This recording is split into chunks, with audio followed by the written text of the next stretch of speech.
Well, you've just heard from Professor Ian Plimer, and you're left to wonder whether all the blame for the energy mess we're in rests alone with Bowen. Malcolm Roberts is a One Nation senator for the state of Queensland. He's no dope. He was a mining engineer before entering politics. He worked in the Australian coal industry. He was, in fact, general manager of the Gordonston coal mine in central Queensland. He's actually the son of a Welsh coal miner. Even though he was born in India, he's got an honours degree in engineering from the University of Queensland and an MBA from the University of Chicago Graduate School of Business. So as you can see on your screen, Malcolm Roberts yesterday week, wrote to the President of the Senate, and he said, pursuant to Standing Order 75, I give notice that today I propose, and you can see it there, I propose to move, quote, that in the opinion of the Senate, the following is a matter of urgency. Fear-based net zero climate policies are harming everyday Australians. You can see it there on your screen. This was the motion, and have no environmental justification. So again, just repeat the motion. Fear-based, we've just talked to Ian Plimer, net zero climate policies are harming everyday Australians. This is virtually a paraphrase of what Tony Blair is saying in Britain and in Sweden and in Germany. And he says, and have no environmental justification. Fear-based net zero climate policies. Now remember, Ian Plimer said we're heading for bankruptcy.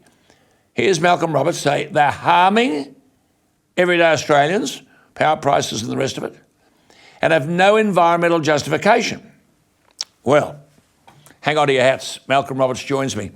Senator Roberts, thank you for your time. Thank you, Alan. It's a pleasure to be here. What was the simple purpose of the motion?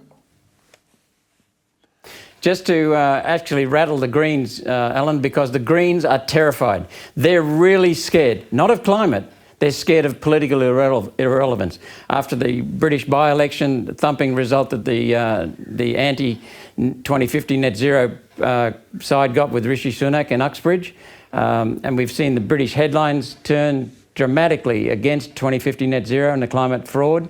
And so the Greens are really fighting for it. And the previous day, Senator McKim went apoplectic, just absolutely raving lunatic.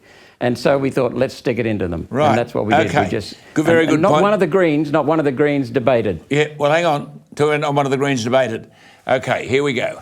How did the Liberals and the Nationals, the coalition, how did they vote? Well, two of their senators actually supported me in words, in their speeches. And then they were lining up to vote in favour. And all of a sudden, Simon Birmingham, the globalist, pulled his flock of sheep out of the chamber because clearly there was a division within the Liberals. They wanted to support my matter of urgency, but the Liberal power brokers would not let them because it would be embarrassing for them. So they voted outside, they abstained. Not one of them voted. So they didn't turn up. And this Liberal wet Birmingham from South Australia, Liberal in name only, as I understand it, Malcolm walked into the chamber, did he not, and told the coalition to abstain from the vote. Correct. And the sheep followed. Absolutely correct. And the sheep followed. And the flock followed. The flock followed. So you've got the coalition, therefore, on the same energy page as Labor. Yes, and Alan, I don't know if you're aware of it, you're usually across everything so tightly, but every major climate and energy policy has been introduced by the Liberal National Party. That is fact. Absolutely. If you go through them, every one of them. Absolutely. Starting with Kyoto. Don't worry, I've argued with them all to the point that they won't talk to me. I mean, but these people can't read European newspapers. I mean, Tony Blair has said we're wasting our time while China ignores all of this nonsense. Now, as I speak to you today, and I'm just saying this for my viewers, as I speak to Senator Malcolm Roberts, he's there on your screen, today, as I speak to you, Chinese finance and Chinese support are involved in new coal-fired power plants in the Philippines, Vietnam, Indonesia, Bangladesh, Pakistan, Mozambique, Malawi, South Africa, Zimbabwe and Serbia. And before COVID, India was planning on increasing its coal-fired electricity generation by almost a quarter in 3 years. Here, Malcolm, we live in the world of alarmism. Alan, we are the world's second largest exporters of coal. We are the world's largest exporters of liquid natural gas. We are a significant exporter of uranium. So we are the #1 exporter of energy in the planet. That's it. But we can't use any of them here. Amazing. That's how stupid it is. And what we do is we ship our coal to the Chinese to build wind turbines and to build solar panels. We subsidise them to send them back to Australia. We subsidise them to install them because most of the solar complexes and wind complexes are foreign owned. And then we subsidise them to produce electricity. And then that raises our cost of electricity. The #1 component for manufacturing these days is no longer labour. It's electricity. And so what we're doing is we're shipping our manufacturing sector to China. And the Chinese are doing nothing wrong. They're just taking advantage of our stupid politicians in this country. Absolutely. We cannot use our resources here, but we can ship them overseas and then subsidise the Chinese to use them. Well, it's insane, Alan. Malcolm Roberts' motion, as you heard us before, I said it twice, was saying with no environmental benefit. Now, Michael Schellenberger, whom I've spoken to many times here, he's a world-renowned environmental activist. He was for 20 years, Michael Schellenberger. In 2020, he apologised for, quote, the climate scare we have created over the past 30 years, unquote. And on climate change, he said, it's not even our most serious environmental problem. And Michael Schellenberg said, once you realise how badly misinformed we've been, it's hard not to feel duped.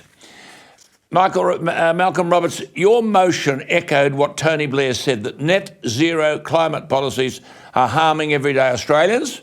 And while coal-fired power stations are being built everywhere, financed by China, we continue with the national economic suicide note.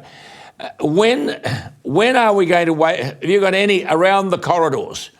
When are we going to wake up? You're a highly educated man. Where is Australia heading? Well, Alan, let me tell you a little story. I've spoken many, many times about the climate fraud, and that's what it is. And I've walked out of the chamber, literally walked out of the chamber and gone down the hallway with 2 Labor people, good, solid Labor senators. They have literally patted me on the back and said, keep going, mate. But they won't stand up. The Liberals, a couple of them will stand up. So it will only happen once the political pain gets too hard, once the people suffer too much. These politicians do not give a damn about the people of this country. They're worried about their own seats and their own parties. And they just want to look good in the media and to the doctors' wives. But the thing is that the people are starting to wake up. The pressure is starting to come on. So the answer to your question is once the politicians feel it. But let me just back up one of your arguments a minute ago. This is from Jim Ski, the new head of the UN's Intergovernmental Panel on Climate Change. You know that bunch of crooks, mate. Yeah. He's had to end the hyperbole. This is what I said in the Senate. Speaking on the weekend, Skier said, quote, we should not despair and fall into a state of shock, end of quote. Then he went on, if global temperatures were to increase by 1.5 degrees, just 1.5 degrees, he said, quote, the world won't end if it warms by more than 1.5 degrees, end of quote. Rebranding climate change as climate boiling is helping us because people are now waking up, Alan. They know it's rubbish. Yes, well, Professor Plimer addressed Skier's comments and he said he won't last too long at the IPCC if he's talking common sense. Malcolm, good to talk to you. Keep at it, eh? Thank you for your time. You're welcome, Alan. Keep doing what you're doing. Very bright man. Senator Malcolm Roberts, who is a One Nation senator from Queensland.